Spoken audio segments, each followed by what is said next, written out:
you're a Christian or an atheist, I can prove to you that Islam is the one true religion in 25 seconds. No, he cannot, but let's see what he has to say. The Quran was revealed 1400 years ago, and it predicted that Islam would become the largest religion, and Islam is now the largest religion in the world. No, Christianity is the largest religion in the world. It's got about 300 to 400 million more followers than Islam does. We're off to a rough start. It also predicted that the Romans would beat the Persians in their war, and that did happen. No, it's funny that you bring this text up because there's actually a textual variance about the Romans in war. Some versions have the Romans being initially defeated and then leading to victory, while others have the exact opposite, that they had initial victory and then were ultimately defeated by the Persians. So, what's going on there? Bear with me, okay? Because it also said that we would have iron come from space, and now we know that meteors have iron and they come to space and they hit the Earth. It explains perfectly the expansion of the universe and that it's ever expanding. We found that out just in the last 100 years. Like, these are miracles that you cannot deny. Yes, you can deny them, because if you go and look up these verses, they are extremely vague, which is why he's not showing them in the video.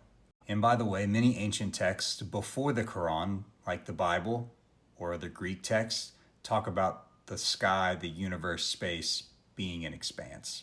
So, there's that. These last three miracles I'm going to tell you are what really sealed the deal for me, proving that Islam is the truth and all other religions are false. The Quran perfectly explains how we have pain receptors all throughout our skin. Oh yeah, let's check out the verse. We will burn them in a fire. Every time their skins are roasted through, we will replace them with other skins so they may taste the punishment. Yeah, fire burns our skin and it hurts. It's painful. Like, what are we talking about here? It perfectly explains that fingerprints are all different. No, it doesn't. These verses are so vague. It says we are able to proportion even his fingertips.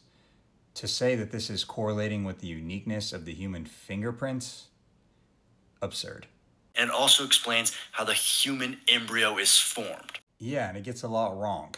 Okay, there's no explanation of fertilization or the zygote forming, anything like that. Actually, my favorite part was it says, then we made the clot into a lump, then we made from the lump bones, and we covered the bones with flesh. But that's not how babies are formed in the womb.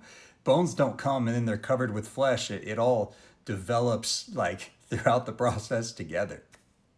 This is wild. And this is what he presents to claim that Islam is true, but just with some minor investigation, you can see why it fails.